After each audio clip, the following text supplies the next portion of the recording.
மாற்றமற்றவருமாகிய இயேசு கிறிஸ்துவின் நாமத்தினாலே யாவருக்கும் வாழ்த்தலை தெரிவித்துக் கொள்கிறேன். ஒரு பெரிய கிறிஸ்துமஸ் நிகழ்ச்சி நடந்து கொண்டிருந்தது. அநேக முக்கியஸ்தர்கள், அந்த நாட்டின் ராணியார் உட்பட பிரபலமானவர்கள் எல்லாம் அழைக்கப்பட்டிருந்தார்கள். அந்த ஆராதனையை நடத்துகிறவர் சொன்னார், அநேக கலை நிகழ்ச்சிகள் இன்று நடக்கப் போகிறது.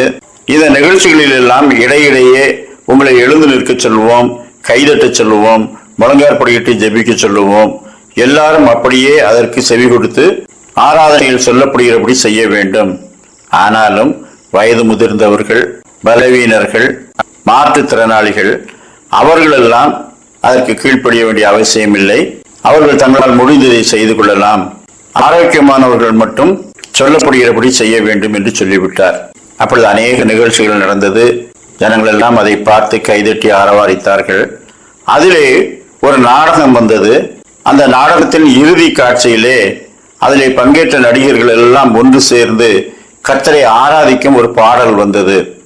அந்த பாடல், அவர் ராஜாதி ராஜா, கர்த்தாதி கர்த்தர், அவர் என்றென்றும் அரசாளுவார், அவருக்கே மகிமை உண்டாவதாக என்று இருந்தது. அந்த பாடலை நடிகர்கள் எல்லாம் அந்த காட்சியிலே பாட ஆரம்பித்த உடனே அதை கேட்டுக்கொண்டிருந்த ஜனங்களும் எழுந்து கைதட்டி பாட ஆரம்பித்தார்கள். ஆக அந்த அரங்கமே முழுமையாக கர்த்தரை ஆராதிக்கும் ஒரு கூடமாக மாறிவிட்டது. அநேக பேர் சிரமப்பட்டு எழுந்து நின்றார்கள்.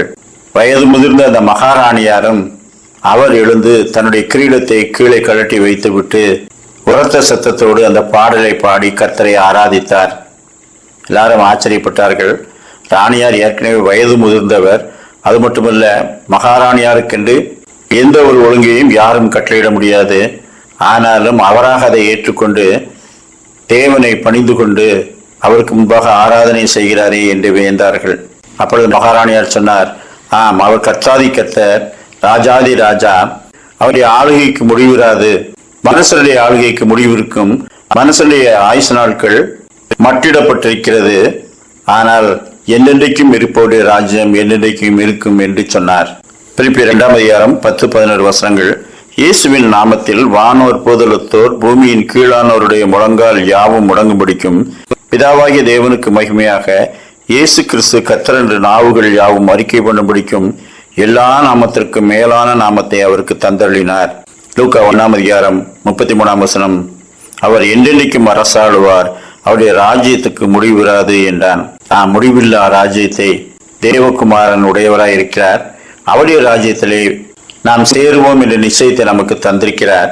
அவருடைய நாமத்தின் மேல் விசுவாசம் உள்ளவர்களாய் அவரை ஏற்றுக்கொண்டவர்கள் எத்தனை பேர்களோ அத்தனை பேர்களும் தேவனுடைய பிள்ளைகளாகும்படிக்கு அவர் அதிகாரம் கொடுத்திருக்கிறார். நாம் தேவனுடைய பிள்ளையாக மாறுவோம். மகத்துவம் உள்ள அவருடைய நாமத்தை துதிப்போம். அவருடைய நாமத்துக்கு முன்பாக சகலமும் சகல அதிகாரங்களும் கீழ்ப்பட்டிருக்கிறது. அவருக்கே மகிமை உண்டாவதாக.